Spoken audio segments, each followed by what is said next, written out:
In every movement, a story. In every kata, a philosophy. This is the journey of an art born in tradition and shaped by history. This is the history of karate. When we talk about karate today, we often imagine children in white uniforms, belt exams, or spectacular movie scenes. But karate has a centuries-long history, interwoven with religion, philosophy, war, and cultural encounters between East and West. In this series, we will uncover how a martial art evolved from the teachings of Indian monks to modern dojos across the globe. Legend has it that it all began with an Indian monk named Bodhidharma, who traveled to China in the 6th century to spread Zen Buddhism. According to tradition, he found the monks weak and physically frail, so he taught them exercises combining breathing, strength, and meditation. These exercises, known as Yi Jin Jing and Shi Sui Jing, are often considered the foundation of Chinese martial arts, especially those of the Shaolin Monastery. Of course, historical evidence for this legend is scarce.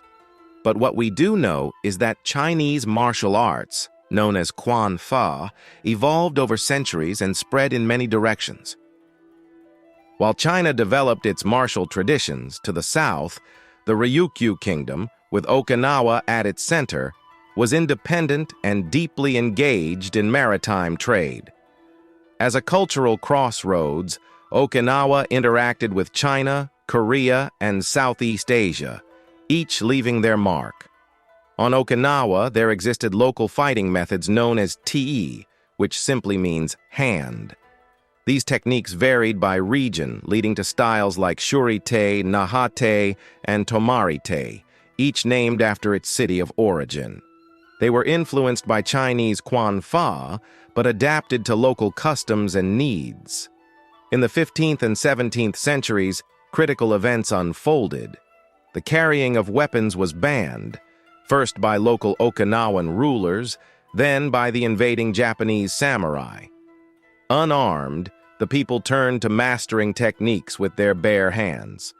Karate, then still unnamed, was developed in secret, practiced at night in dimly lit rooms, as a means of survival.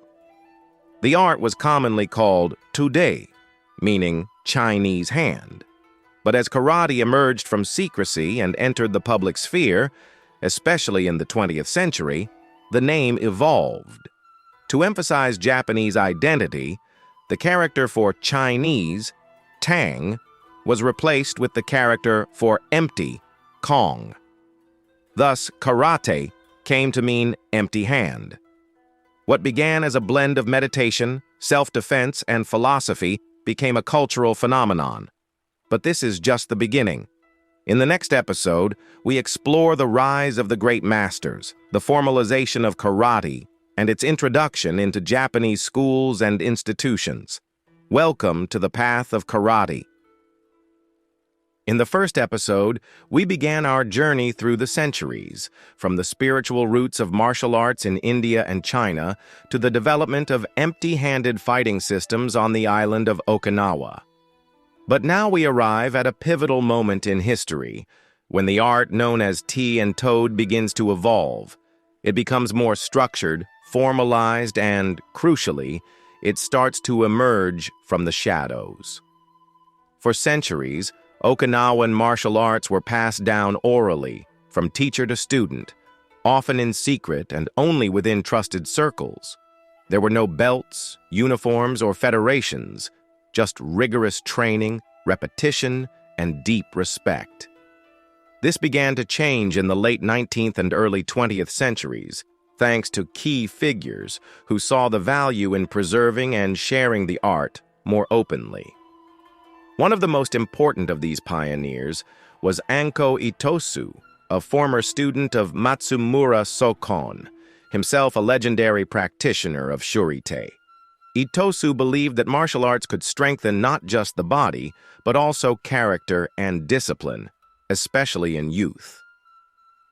In 1901, he successfully introduced karate training into the public school system of Okinawa.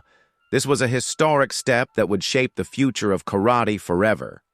To make karate more accessible, Itosu simplified complex katas and created new forms such as the Pinan series, which are still practiced worldwide today.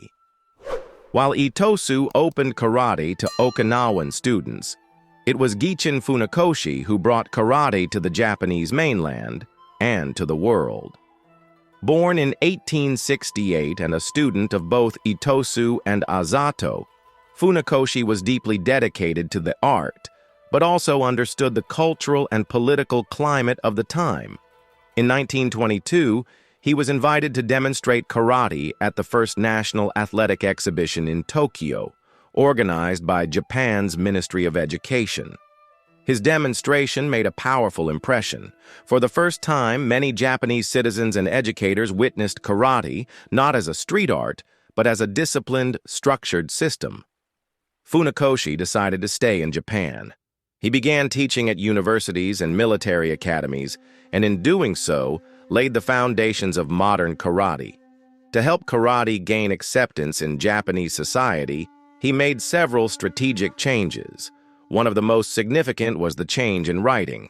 He replaced the character for Chinese in toad, tang shou, with the character for empty, kong, creating the now familiar term karate, empty hand.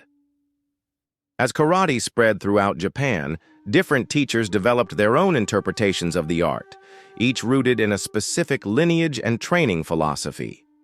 While the fundamental principles remained the same, stylistic differences began to emerge, giving rise to the major karate styles we know today. Let's briefly explore the most prominent among them, Shotokan.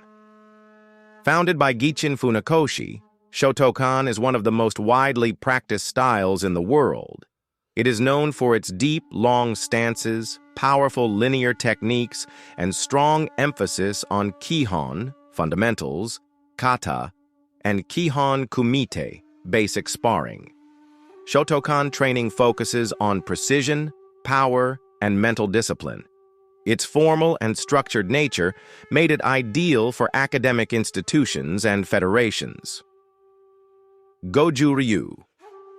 The name Goju-Ryu means hard, soft style, and it perfectly reflects the duality at the heart of this system. Founded by Chojun Miyagi, a martial artist who traveled to China to study Southern Kung Fu systems, Goju-Ryu incorporates both linear forceful movements, go, hard, and circular, flowing techniques, ju, soft. Breathing techniques, body tension exercises, and internal energy control are central to this style, especially through kata like sanchin and tensho.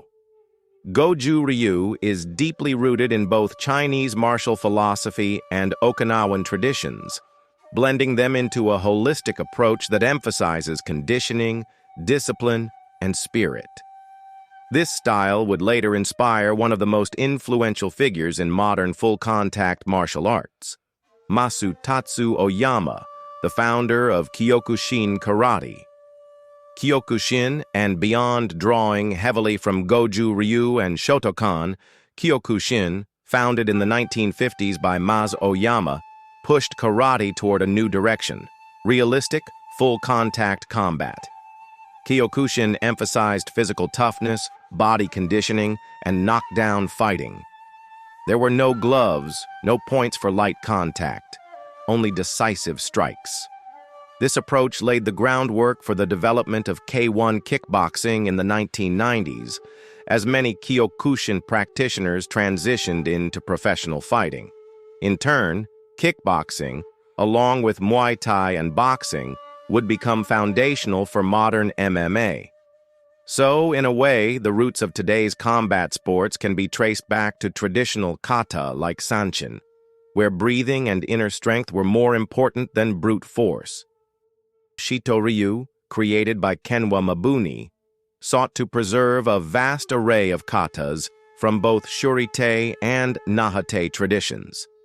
It is a technical and diverse style that combines both hard and soft movements, offering great versatility in form and application. Wado-Ryu, developed by Hironori Otsuka, is unique in its integration of Japanese jiu-jitsu principles.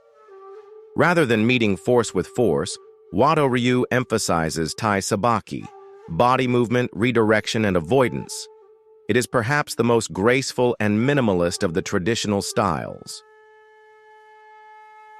Each of these styles has a rich philosophy, technical structure, and historical lineage worth exploring in depth. That's why we will be dedicating individual videos to each style in future episodes, where we'll dive into the origins and founders, key katas and signature techniques, training methodology and philosophy, contributions to modern martial arts.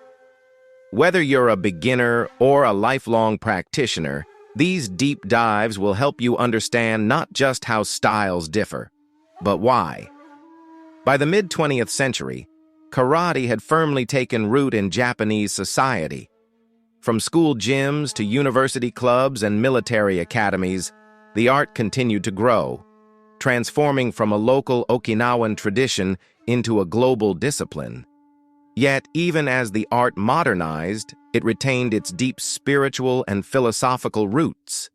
Karate was no longer just a method of self-defense.